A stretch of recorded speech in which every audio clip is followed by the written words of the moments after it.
As the calendar inches toward the typical start of spring fieldwork, cool and wet conditions have put the brakes on any field progress in Minnesota. Other than a stretch of above normal temperatures in mid-March, Minnesotans have mostly dealt with cooler than average temperatures, which are keeping fields from getting fit.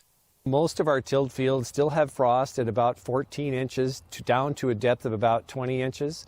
The warm, mild weather we had back in from about the 16th of March to the 25th thawed out that top 8-10 inches in most places.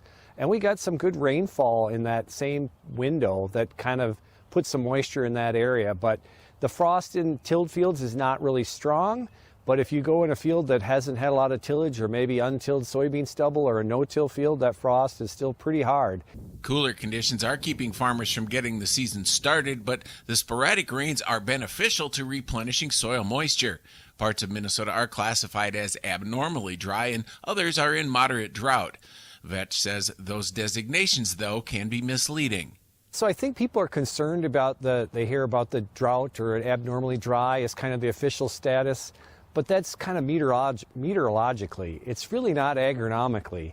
Meteorologically, we have about a 3.5-inch precipitation deficit starting this calendar year, but most of that came from a very dry January and February and a little bit in March.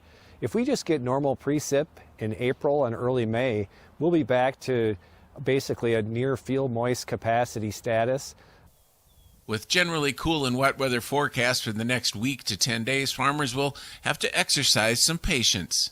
That's exactly right. And the other thing is that, I asked my technician today, I said, can we go out and mark out some plots? No, it's still really muddy, he said. And he's right. Until that frost goes away completely and that wetting front of the moisture we have had over the last few weeks moves through the profile, it's going to stay sticky and muddy out there. This is Dan Lemke reporting.